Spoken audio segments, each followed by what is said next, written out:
Three magic lakes surround the town of Boyle and add beauty to the mountains, Ceish Corran, Brickleave and the Curlews, and the three lakes are Key, Arrow and Garra.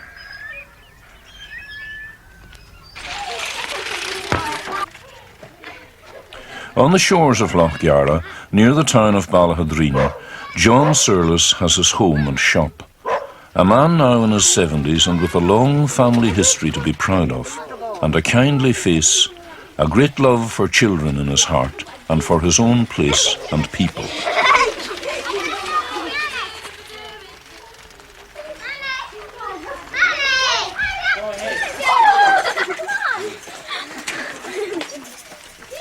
Never happier than here at home in Monastraden, with his wife Bridget, his son John Jr., his daughter-in-law Bridie, and his own grandchildren and neighbours' children playing all around him. John Surlis is not only a merchant and head of a happy home. He follows a craft that has been in his family for 400 years, certainly distinctly traceable for 6 generations.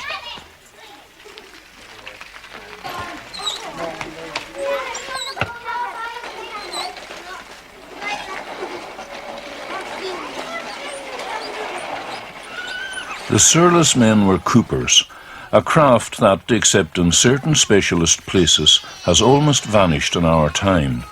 From cooperage they branched out into other skilled styles of woodworking, for wood was their life.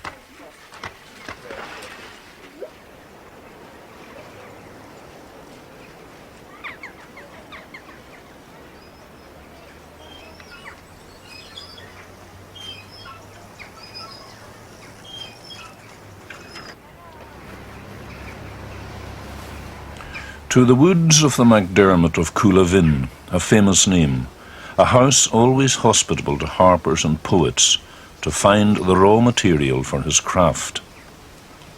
John Surlis looks at the trees with a friendly but carefully examining eye. It's hard to get good native timber nowadays, he'll tell you. Once there was plenty of it, and people would even ask you to oblige them to cut down a tree that might be dangerously near to the house. The thing then was to make everything from living wood that you could make. Today it's left standing too long, rot and woodworm get in.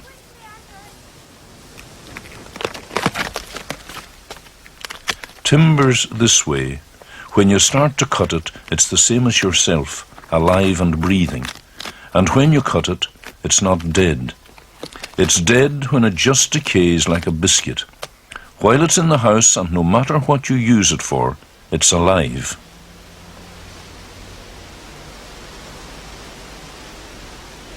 When John Surlis's father started work, there was no local mill for sawing. All the timber had to be cut by hand with a saw called the frame saw, which was operated by 2 men, one standing in a pit underneath the timber, the other above. The saw only made to cut on the down stroke.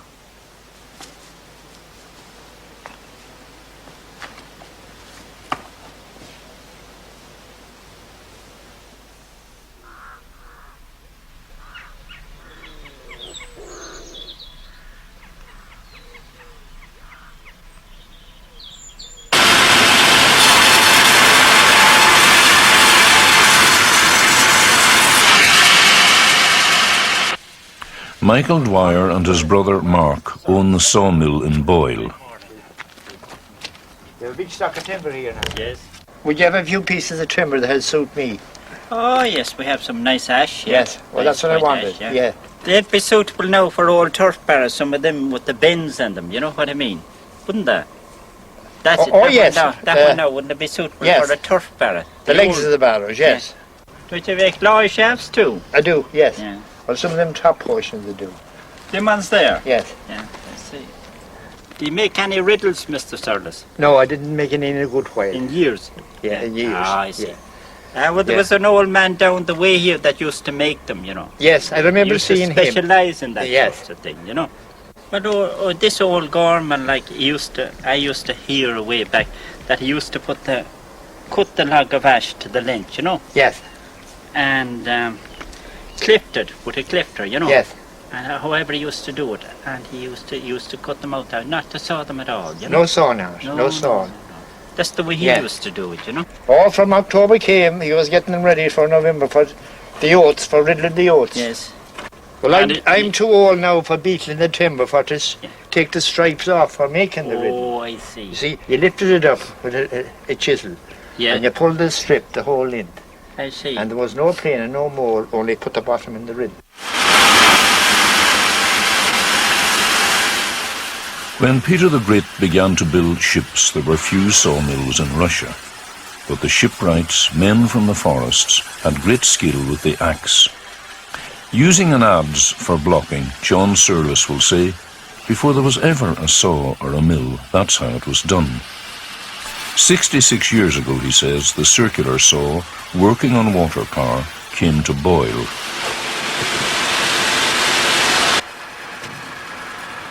A lovely day.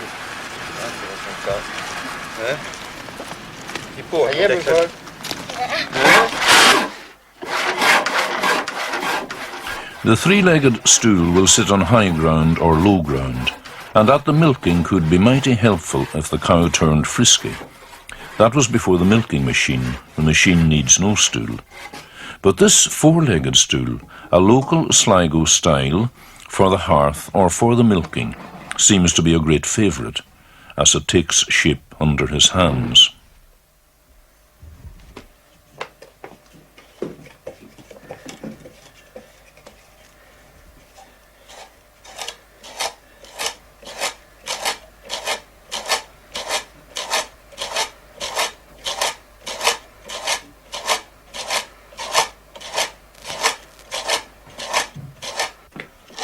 The holes for the legs are drilled with an auger. For strength and security, they're drilled at an angle.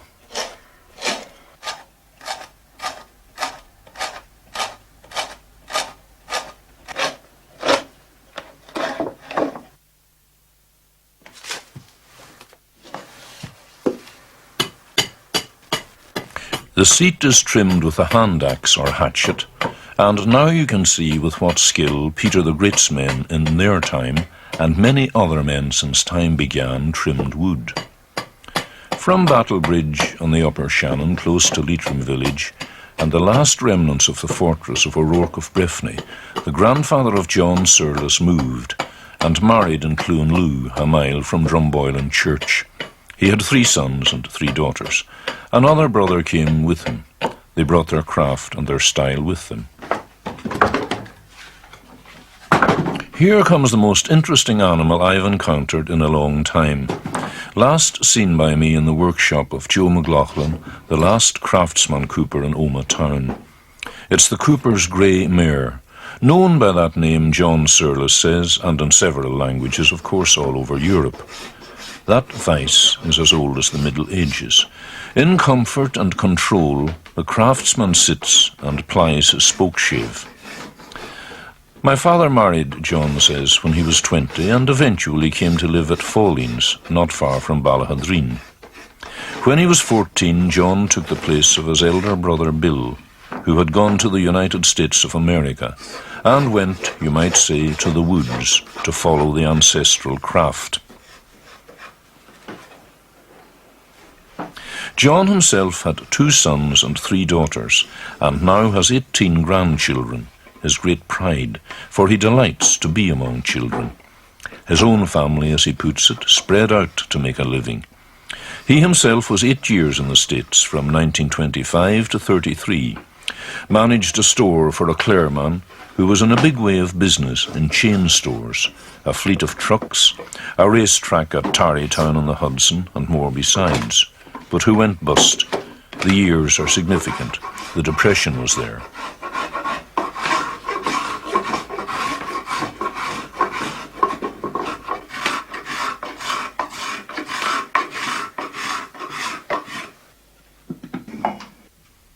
The log is expertly split with the beetle and cleaver to break out the legs for the stool.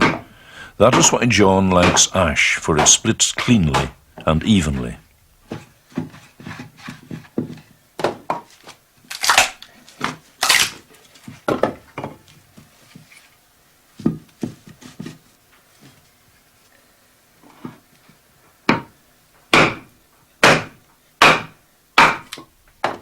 John came home from the States and built a house and shop and went back to the woods.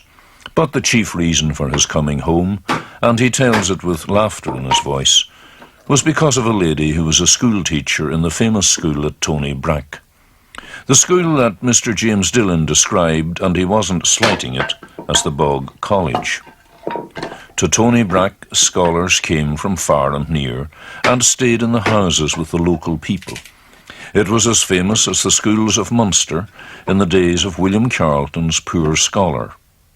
John Surlis married that lady teacher from Tony Brack, Bridget Mann.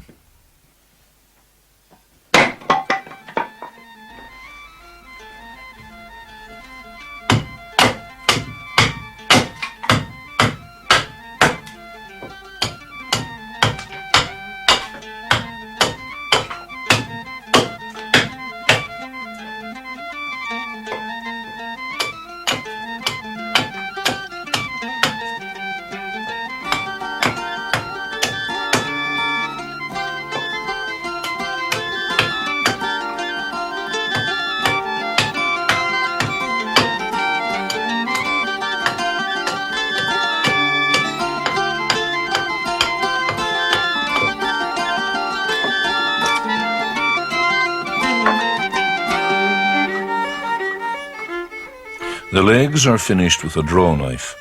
The tools are few and simple: saw, chisel, auger, hatchet, spokeshave. He still has a set of cooper's tools in use, and the draw knife is one of them.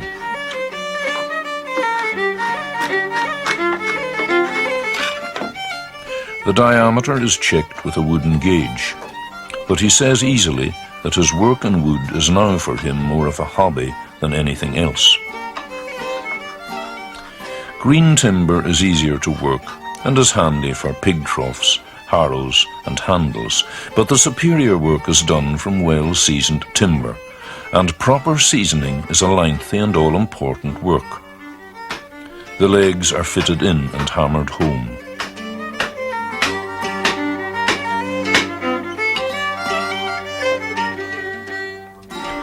Deal seasons itself, and you can work ash with only a third of the sap out. Some woods can do with 3 or 4 years seasoning, the planks the way you stack them separated for air.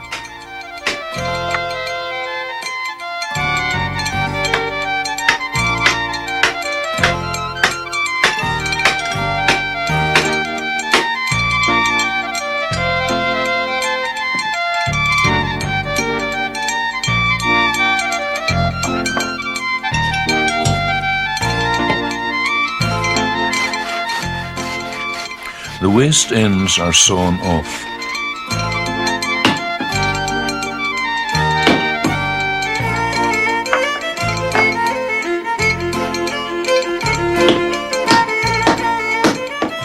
The legs steadied with wedges of their own substance.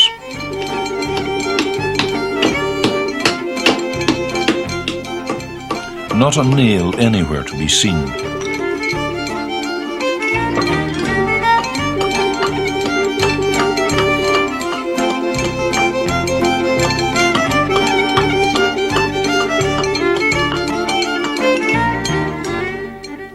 And there's the finished article, as steady on its feet as a strong farmer. Vincent Cochran, the postman, stops for a chat. Morning, Miss Surlis. Oh, I'm not bad. Oh, it's a lovely day, thank God. Bag for me today. Oh, well, I got a letter for you. It might be a cheque. It doesn't look like one, I think. It doesn't look like one from the girls. You're getting tired.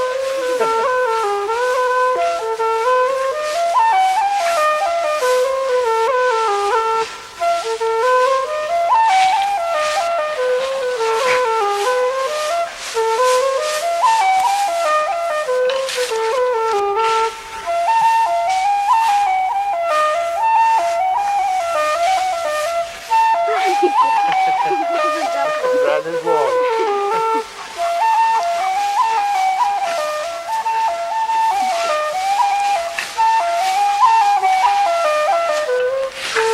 Get we finished.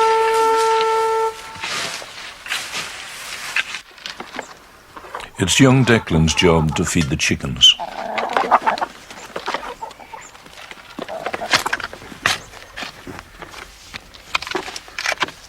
Pick them all now. John Surlis is still a very active man. When he was younger, he helped to fell many's the tree with a crosscut, a two-man saw. If the tree was a big one, a rope was attached to each handle, and with two men aside, it took only 25 to 30 minutes to fell the largest tree. We'll soon have all the big ones too.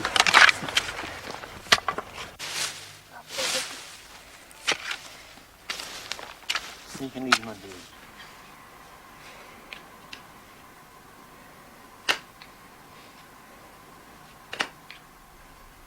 The miniature chairs are replicas of full-sized chairs that John makes.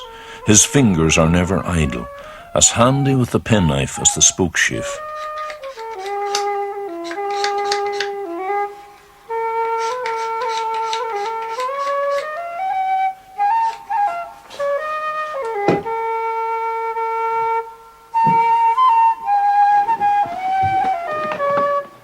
Ursula likes nothing better than to put the chairs on the shelves in the shop. Little chairs for leprechauns. Baskets and straddles for their donkeys. Even hurley sticks.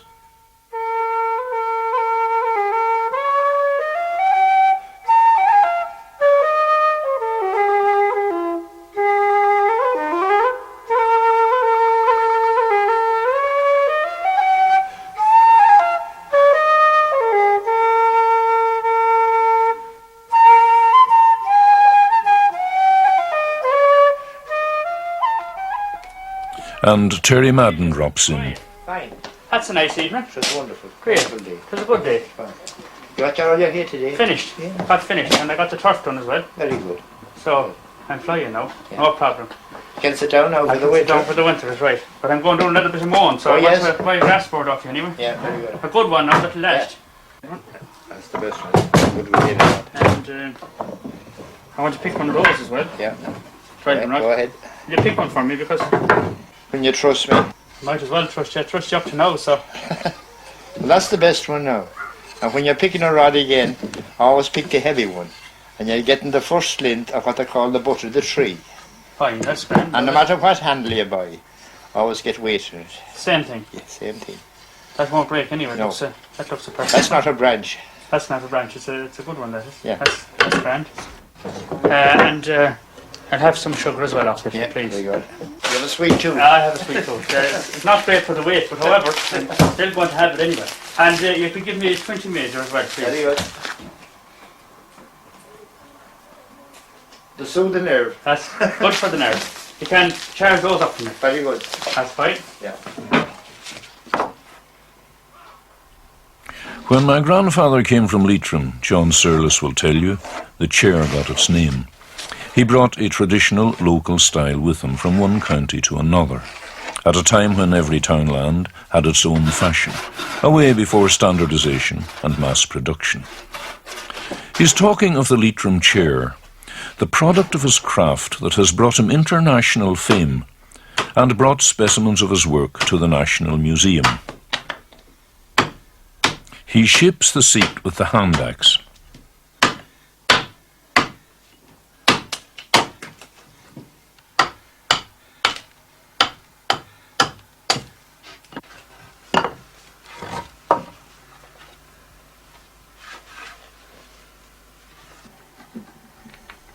marks the holes for the back rungs of the chair,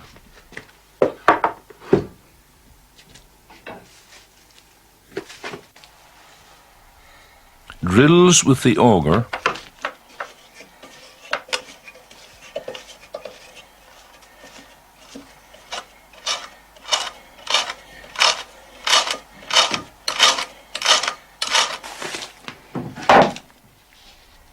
and he marks out the back rest.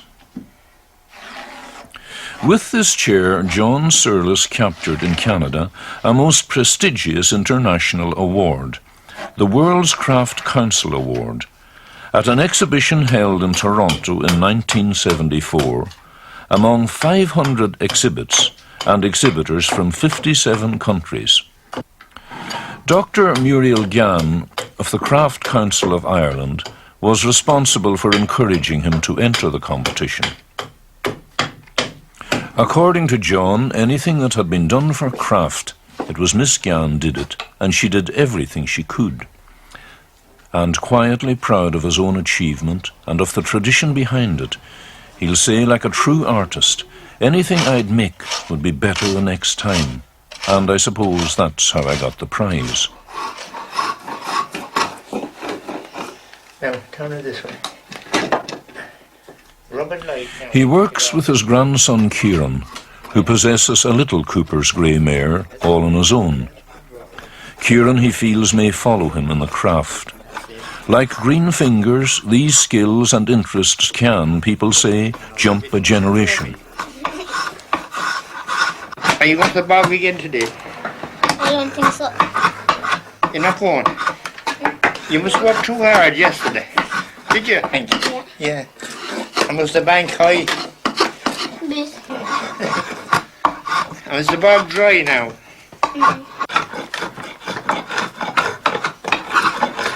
But I think you'd rather help them than help us. Would you?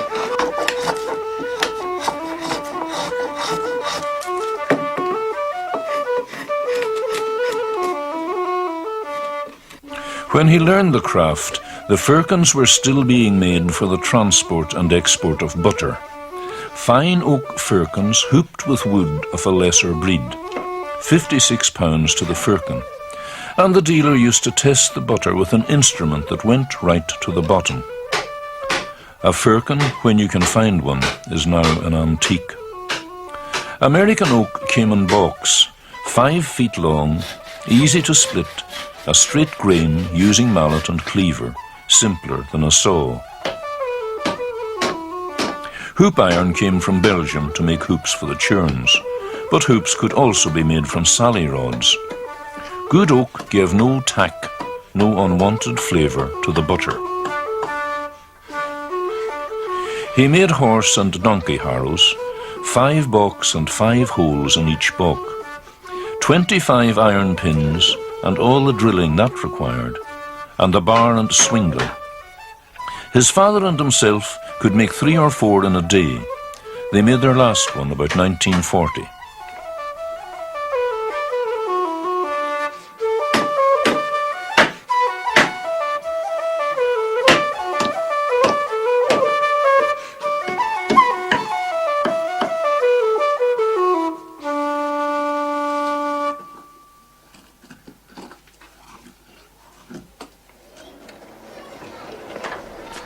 Outside the shop, the craftwork is on display.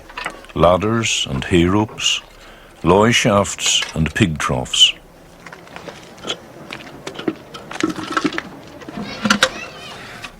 Barrels whose bands are carefully tested. The almost forgotten craft of the cooper. That's all right. It's okay, that'll pass. A donkey straddle. A donkey now is almost as rare as the craft of the cooper, but straddles of this sort made the labour of the little animal so much easier. And here's a fine family rocking chair.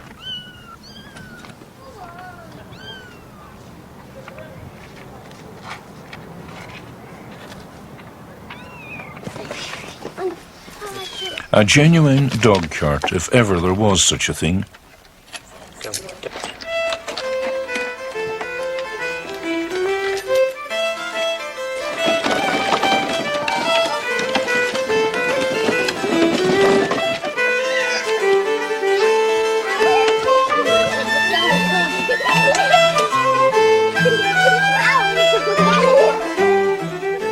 Outside the shop and around the house, the children play.